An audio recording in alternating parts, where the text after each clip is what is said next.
The Dominion Combat Academy, floating in the dead space between sectors, had a reputation for breaking recruits. Not metaphorically breaking them in that cute, motivational way where you tear someone down to build them back up stronger. No, this place actually broke people. Bones, spirits. Occasionally entire career trajectories. The station designated Forge 7 had been engineered by the Torvenix Collective approximately 3 centuries prior, back when the galaxy still pretended that military might and diplomatic posturing were two separate things. They were not. They had never been. And Forge 7 existed as a monument to that uncomfortable truth. The station itself was a marvel of unnecessary intimidation. 16 kilometers of reinforced Durali hull configured in a shape that someone with a degree in aggressive architecture had decided looked sufficiently menacing. It rotated slowly, generating approximately 0.6 standard gravities through centrifugal force, which the designers insisted was the optimal environment for cross-species combat training. The real reason was that 0.6 G was the comfort zone for Crovalians, and Crovalians had designed the place, so there you had it. Democracy in action. Inside this monument to martial excess, representatives from 47 different species currently suffered through what the brochure optimistically called basic combat fundamentals. The Torvenix themselves, naturally, excelled at everything. Their forearms and triple-jointed legs gave them advantages that bordered on showing off. The Hephrony lumbered through exercises with the casual confidence of beings whose home world gravity was twice what Forge 7 offered, making them functionally superhuman by station standards. Even the Quilxari, who looked like someone had given a praying mantis ideas above its station, possessed reflexes that made them dangerous in close quarters. And then there were the humans. Humans had joined the galactic community roughly 40 standard cycles ago, through a series of events that historians still argued about, mostly because the humans kept changing their story depending on who was buying drinks. They had been classified as a Category 7 species, which in the Dominion's elaborate taxonomical system meant technologically interesting but physically disappointing. Their home world, a little planet they called Earth with charming provincialism, orbited an unremarkable yellow star in an unfashionable arm of the galaxy. Initial surveys had noted oxygen-nitrogen atmosphere, liquid water, and a disturbing abundance of species that seemed designed specifically to kill each other. The humans themselves appeared to be the planet's apology for all that violence. Soft skin that tore if you looked at it wrong. No natural armor plating, no venom sacs, no fangs worth mentioning. They had barely any hair, walked on only 2 legs like some kind of evolutionary dare, and their sensory organs were so limited it was frankly embarrassing.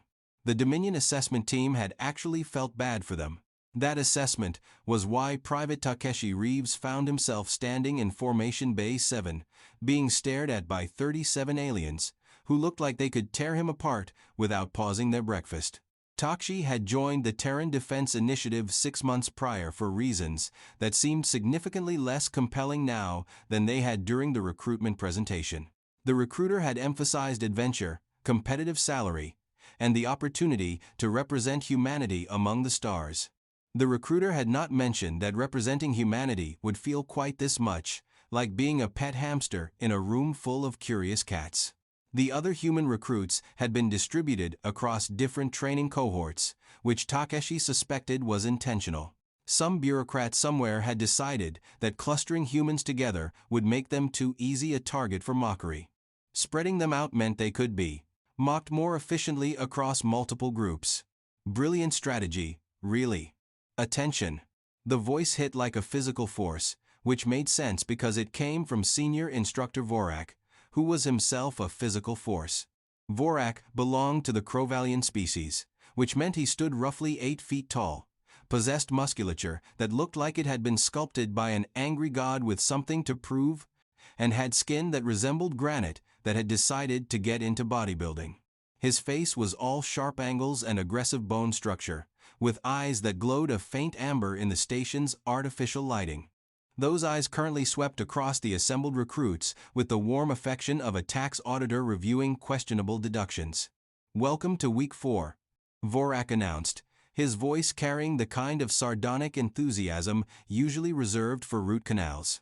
"You miserable collection of genetic accidents have somehow survived 3 weeks without dying, which I suppose represents a new low for Academy standards. Today we begin practical grip strength assessment and close quarters combat dynamics." Takeshi kept his expression carefully neutral. 3 weeks at Forge 7 had taught him that reacting to anything Vorak said was an invitation for personal attention, and personal attention from Vorak was like personal attention from a meteor strike. Vorak began pacing, his footsteps heavy enough to feel through the deck plating. Grip strength is foundational to combat effectiveness. Your ability to maintain weapon retention, execute grappling techniques, and resist disarmament procedures all depend on your capacity to hold on to things when physics and your enemies both want you to let go. He paused for effect. "Some of you will excel at this. You know who you are." His eyes found the Torvanix recruit, a 4-armed specimen named Krevix, who had been insufferable about his natural advantages. Krevix preened visibly. "Some of you will perform adequately." Vorak's gaze swept across the HFY and several other species that met with his apparent approval.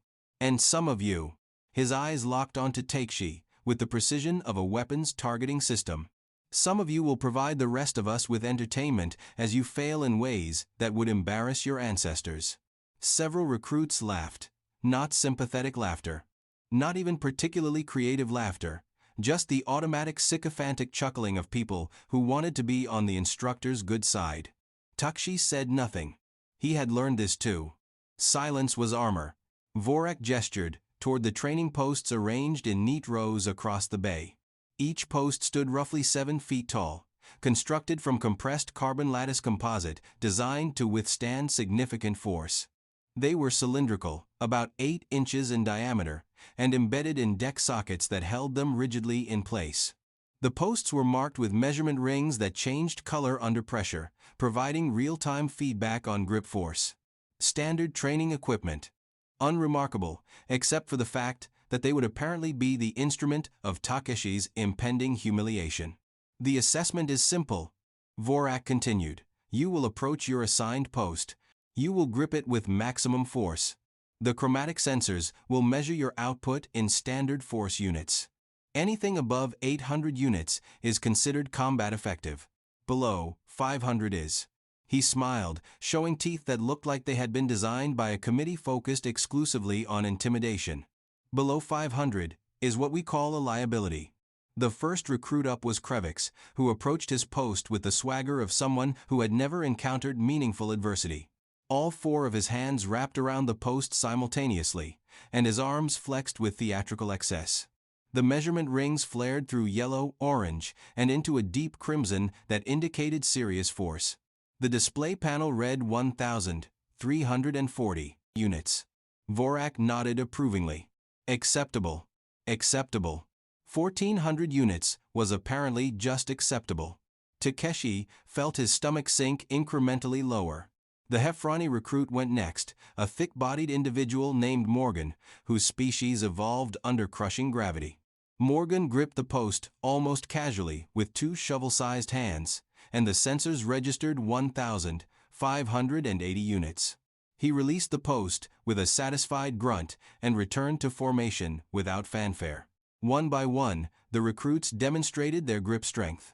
Even the Quelsery, with their insectoid physiology, managed 920 units through some combination of leverage and biological weirdness. Every single recruit exceeded the 800-unit threshold, some comfortably, others barely. But all of them cleared it. All of them except the human, obviously. When Takeshi's turn finally arrived, the atmosphere in the bay had shifted into something resembling a stadium awaiting a particularly gruesome sporting event. Vorak's expression had arranged itself into what might charitably be called anticipation, but more accurately resembled the look a predator gets when its lunch walks directly into its mouth. "Private Reeves," Vorak said, his voice dripping with a sarcasm so thick you could probably bottle it and sell it as a condiment. "Please approach your assigned post and demonstrate for us the legendary might of humanity." Takeshi walked to his post. He was aware of every eye in the bay tracking his movement. The post stood there, silent and cylindrical and completely indifferent to the theater unfolding around it. He reached out and wrapped both hands around the post. The material was cool under his palms, slightly textured to prevent slippage. He adjusted his grip slightly, finding a comfortable position. "Oh, by all means. Take your time," Vorak said from behind him. "Perhaps you need to warm up. Some light stretching. A motivational speech about believing in yourself." More laughter from the wine gallery. Takeshi tuned it out. "Whenever you are ready." Private. "Apply maximum force. Try not to hurt yourself." Takeshi squeezed. The sensation was strange. On Earth, under full gravity, this would have felt normal. Here, in 0.6 g, everything felt light, almost floaty.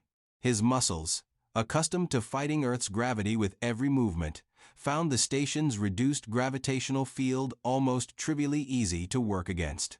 It was like spending your whole life wearing weighted clothing and then suddenly taking it off. He squeezed harder. The measurement rings began cycling through their colors. Green, yellow, orange. The display ticked upward. 600 units, 700. "Come now, Private," Vorak said, his voice taking on an edge of theatrical impatience. "We do not have all day. Apply maximum force. Or is this your maximum? Is 700 units where humanity peaks? How disappointing."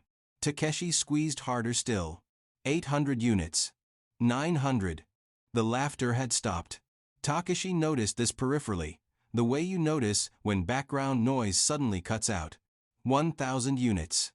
"Adequate," Vorak said, but his voice had lost some of its mocking edge. "You may release," and return to Takeshi was not done. He did not know what made him do it. Perhaps it was 3 weeks of accumulated mockery, finally reaching some critical threshold. Perhaps it was the simple human need to occasionally prove a point, even when proving it was tactically inadvisable.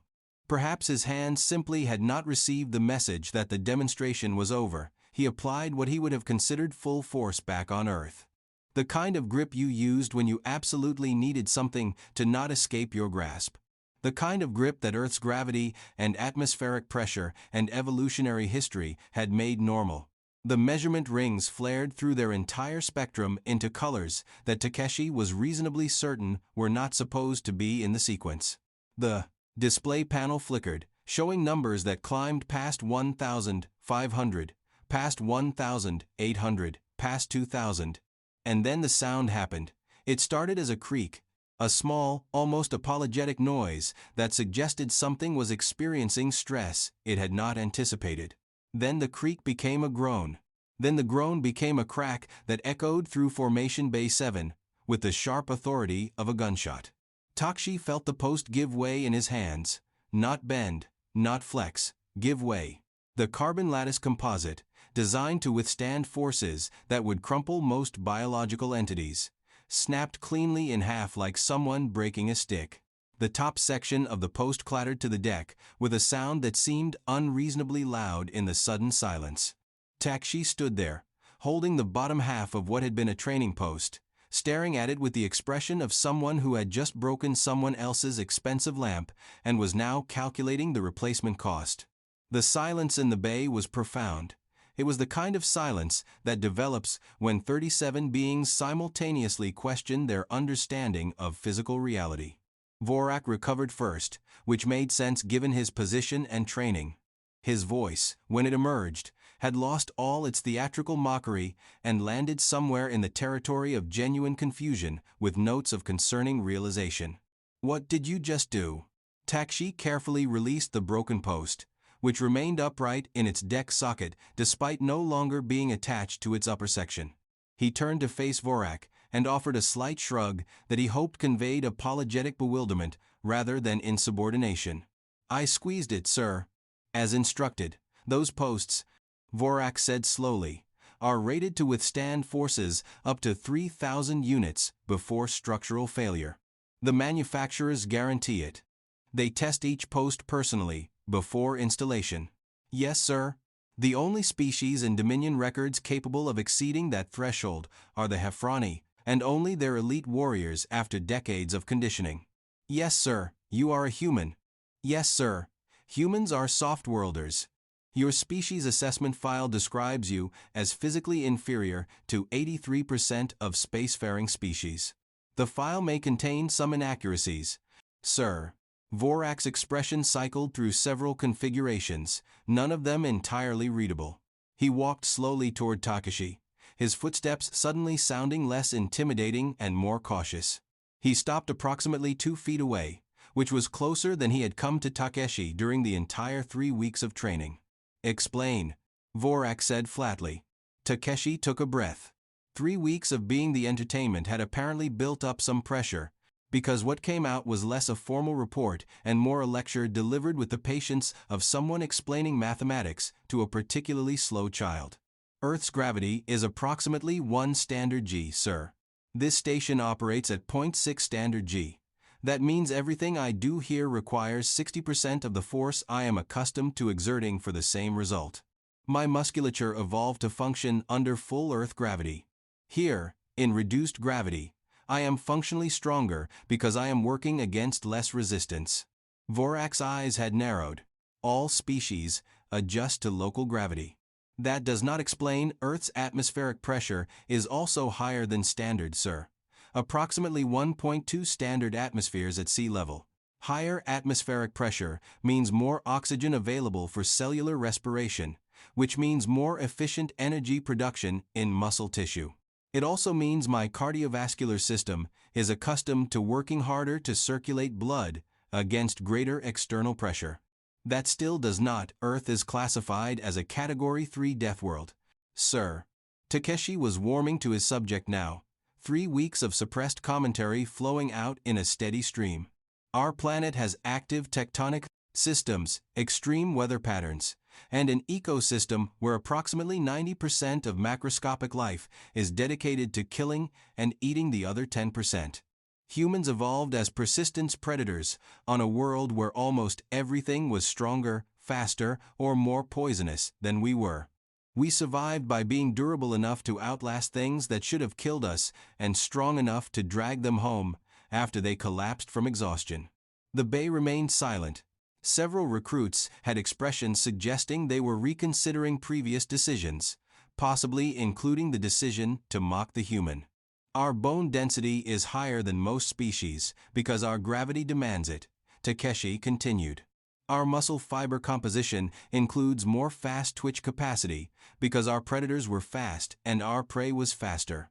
Our pain tolerance is elevated because on Earth, injuries that would sideline most species were things we just walked off because the alternative was getting eaten. We call it minor discomfort, other species call it requiring medical intervention. Vorak had gone very still. The assessment team tested humans in standard gravity environments under controlled conditions and compared our performance to species optimized for those conditions. Takeshi finished. We looked weak because the tests measured us against benchmarks designed for species that evolved in lighter gravity and thinner atmospheres. We are not weak. We are just differently strong. Someone in the formation made a sound that might have been a nervous laugh or possibly a whimper. Demonstrate, Vorak said abruptly. Sir, your claims require evidence. Break another post. Takeshi glanced at the remaining posts. Sir, with respect, the Academy probably does not want to replace its entire inventory of training equipment. That was not a request, Private. Takeshi walked to another post. This time he gripped it with deliberate care, applying force gradually. The measurement rings climbed through their spectrum again. When they reached the upper limits, he held that pressure steady instead of increasing it further. The post groaned but held. More, Vorak commanded. Takeshi increased the pressure incrementally. The display panel hit 2,500 units. The post's groan became a shriek of stressed materials. Small stress fractures appeared along its surface, visible cracks spreading like ice breaking. More. The post exploded. There was no other word for it. The carbon lattice composite, unable to withstand the forces being applied, failed catastrophically. Shards of material scattered across the deck, pinging off surfaces and causing several recruits to flinch dramatically. Takeshi stood there holding absolutely nothing, his hands covered in a fine dust of pulverized training equipment. Adequate, Vorak said, though his voice had changed entirely. The mocking sardonic edge was gone, replaced by something that sounded uncomfortably like respect mixed with concern. Return to formation. Takeshi did so. The other recruits parted to let him through like he was carrying something contagious. Vorak surveyed the bay, his expression calculating. It appears the assessment protocols require revision. Private Reeves has demonstrated that human baseline strength was incorrectly categorized. He paused, then added with a touch of his former sarcasm, I am certain this revelation will delight the logistics division when they calculate equipment replacement costs. Krevix, who had been so pleased with his 1,340 units earlier, now looked like he was reconsidering his life choices. Several other recruits were staring at Takeshi, with expressions ranging from newfound respect to outright alarm. Instruction will continue, Vorak announced. We will adapt training protocols to account for species-specific variations in baseline capability. Private Reeves, you will report to the quartermaster after formation to provide measurements for heavy resistance. Equipment. The standard gear appears insufficient for your requirements. Yes, sir. The rest of the session proceeded in a markedly different atmosphere. When Vorak announced grappling drills, several recruits suddenly discovered urgent reasons to partner with someone other than the human. Takeshi found himself paired with Morgan, the Heffroni, who approached the partnership with the wary respect of someone handling explosive materials. You squeezed the post until it broke, Morgan said, his voice a deep rumble. Yes, that should not be possible for your species. The assessment was incorrect. What else was the assessment incorrect about? Takeshi considered this. Probably a lot of things. Morgan absorbed this information with visible concern. On my world, we have a saying. The most dangerous opponent is the one you underestimated. We have a similar saying on Earth. It goes, play stupid games, win stupid prizes. I do not understand. It means that actions have consequences. And sometimes those consequences are educational. They began the grappling drill. Morgan was stronger in absolute terms, benefiting from his high-gravity evolution. But Takeshi was faster, more flexible, and possessed a leverage efficiency that came from a lifetime of fighting Earth's gravity. The drill ended in a draw, both of them breathing hard. You are difficult to hold, Morgan observed. You are difficult to move.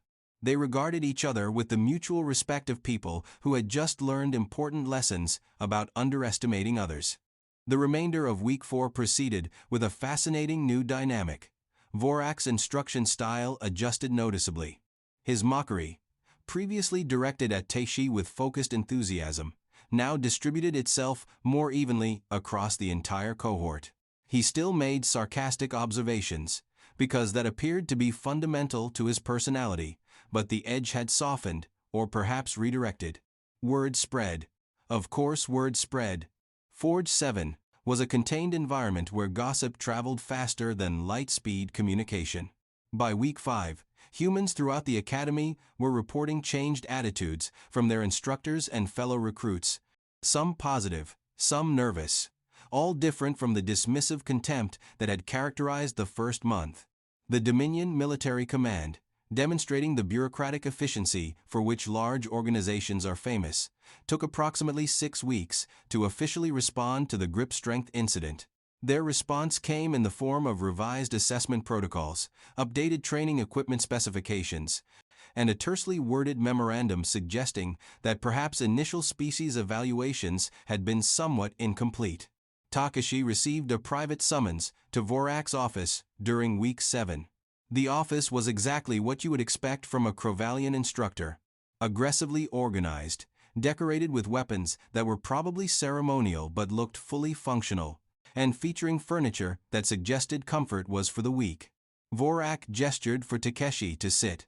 Takeshi Saturday, Private Reeves, Vorak began, his voice carrying none of its usual theatrical quality. I owe you an apology. This was unexpected. Takeshi kept his expression neutral. My instruction methods rely on establishing clear hierarchies and performance expectations. Vorak continued. I use mockery and public criticism as motivational tools. This is standard Kravalian military pedagogy, and it has proven effective across multiple species over many years. Yes, sir. It was ineffective with you, because my mockery was based on incorrect assumptions. I treated you as weak when you were merely different. That was poor instruction on my part. Takeshi considered his response carefully. The assessment data was incomplete, sir. You acted on the information available. That is generous of you. Vorak leaned back in his chair, which creaked under his mass. Command has asked me to develop revised training protocols for human recruits. They want specifications for equipment that can withstand human baseline strength. They want gravity adjustment recommendations. They want dietary modifications to account for your metabolic efficiency. That sounds like a lot of work, sir. It is. Which is why you are going to help me. Takeshi blinked. Sir, you are the subject matter expert on being human, private. I need data. Performance metrics under various conditions. Baseline measurements for strength, endurance, reaction time, pain tolerance. Command wants a complete reassessment of human military potential. Vorak's expression might have been a smile, though on a Kravalian face it looked more like a threat display. Congratulations! You have volunteered for extensive testing. I see. The testing will be rigorous. Probably uncomfortable. Definitely time-consuming. But it will ensure that future human recruits receive appropriate training rather than being dismissed as weak when they are simply operating under incorrect assumptions. Takeshi felt something shift in his chest. It took him a moment to identify the sensation as pride. Not personal pride, necessarily, but something broader. Representative pride. I am happy to help, sir. Vorak nodded once, a sharp economical gesture. Good. Report to Assessment Lab 4 tomorrow at 0600 hours. Bring your physical conditioning gear and prepare for a long day. Yes, sir. Dismissed. Takeshi stood, saluted, and turned to leave. Private. He paused at the door. For what it is worth, Vorak said quietly, you are one of the best recruits I have trained in 5 years. Not despite being human. Because of it. Takeshi left the office before he could do something embarrassing like smile too widely. The testing consumed the next 3 weeks. They put him through every assessment protocol in the Dominion manual and several that appeared to be improvised specifically for the occasion. They measured his grip strength under varying gravity conditions. They tested his endurance running until the monitoring staff got bored watching. They documented his reaction time, his pain response, his recovery rate from exhaustion. They even tested his psychological resilience through simulations that were probably not entirely ethical but definitely comprehensive. The data, when compiled, painted a picture that made the initial species assessment look like it had been written by someone who had only read about humans in a particularly incomplete encyclopedia. Humans, it turned out, were extraordinarily good at not dying. Their healing rate was elevated. Their pain tolerance was remarkable. Their psychological stability under stress was unusual. They could operate effectively across a broader range of environmental conditions than most species. They were not the strongest or the fastest or the most specialized, but they were consistently capable across nearly every metric. The report went up through channels, gathering attention and addendums as it climbed. By the time it reached Fleet Command, it had grown from a simple reassessment into a comprehensive analysis of human military potential. The conclusion, buried in approximately 60 pages of technical data and qualifying statements, was succinct. Previous assessments severely underestimated human combat effectiveness. Week 12 brought graduation exercises. Takeshi, along with the 36 other recruits who had survived the full training cycle, assembled in Formation Bay 7 for final evaluations. The bay looked different now. The training posts had been replaced with reinforced models rated to handle significantly higher force levels. Several other equipment modifications had been implemented based on the assessment data. The changes were subtle but present. Vorak addressed the graduating cohort with his characteristic sardonic authority. You miserable collection of barely competent recruits have somehow completed basic combat training, without dying or causing me to die from disappointment. This represents a marginal success. Standard Vorak. You will now disperse to your assigned units, where you will attempt to apply what you have learned here. Some of you will excel, some of you will merely survive. And some of you, his eyes found Takeshi. Some of you will probably break expensive equipment and generate lengthy incident reports. The cohort laughed. Actual laughter this time, the kind that included rather than excluded.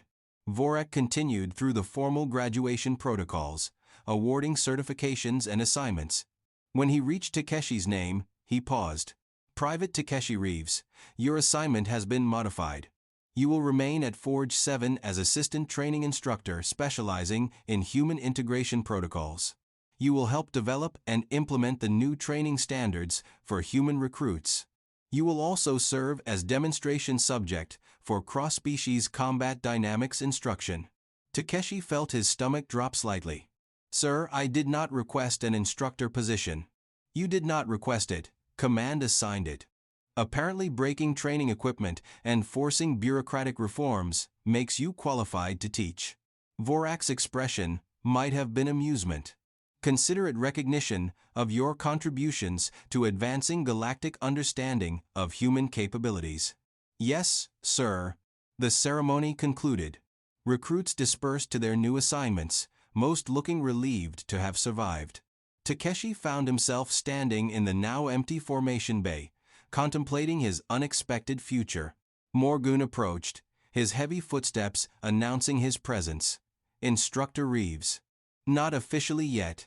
A technicality. You will be good at it. What makes you say that? You understand what it means to be underestimated. That is valuable knowledge for a teacher.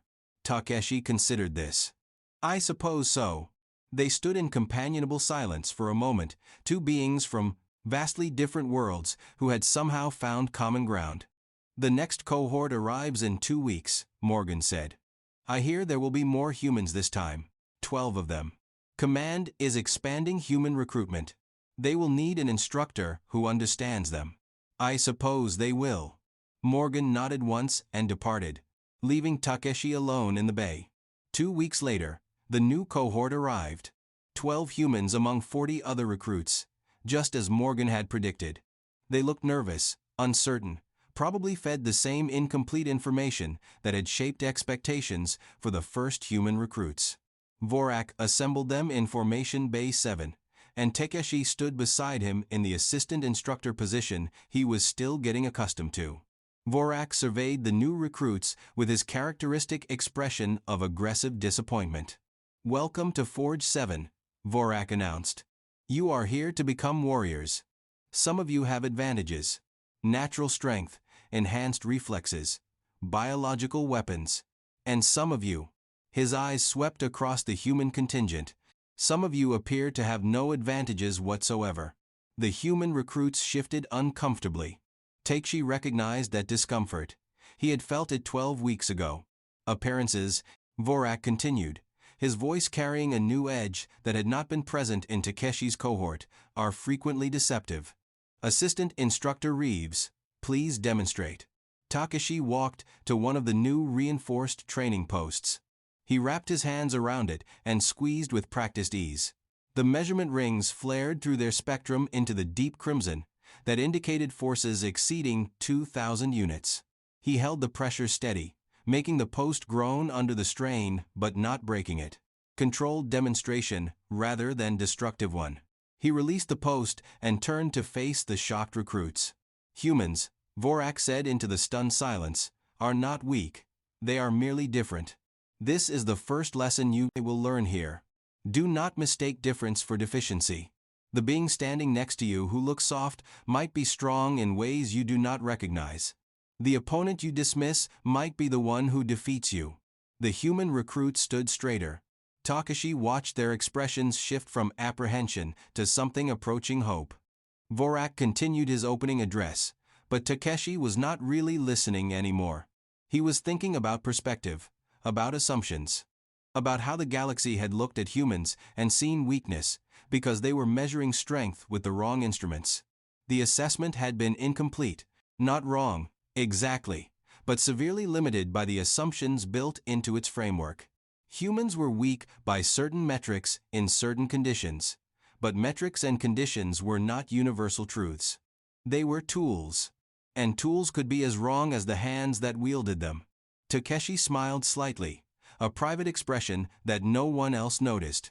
12 weeks ago, he had been the entertainment, the obvious failure, the representative of a species that did not belong. Now he was the instructor, the example, the proof that belonging was more complicated than initial impressions suggested. The galaxy, it turned out, still had things to learn about humans. Takeshi intended to make sure those lessons were thorough, educational, and occasionally involved broken training equipment. After all, some lessons required dramatic demonstration. The training post behind him continued to display its elevated force readings, the measurement rings slowly fading from crimson back to their neutral blue. Standard equipment now. Rated for human use, a small change in the grand scheme of galactic military infrastructure. But small changes, Takeshi reflected, had a way of adding up to something significant. He turned his attention back to the cohort, watching Vorak systematically dismantle the new recruit's confidence in preparation for building it back stronger. The familiar routine, the necessary process. Somewhere in that cohort, humans were learning what it meant to be underestimated, and then prove the estimates wrong. Learning what Takeshi had learned, what future human recruits would continue learning. The galaxy had assumed humans were weak. That assumption, like the original training posts, had proven insufficiently robust when subjected to actual force. And that, Takeshi thought with quiet satisfaction, was the most human thing of all. Being underestimated was not the problem. Staying underestimated was simply a matter of waiting for the right moment to demonstrate otherwise. The right moment, and perhaps the right training post. Behind him, the reinforced equipment stood silent and intact, ready for the next demonstration, the next lesson, the next recruit, who would learn that weakness was often just strength, waiting to be properly understood.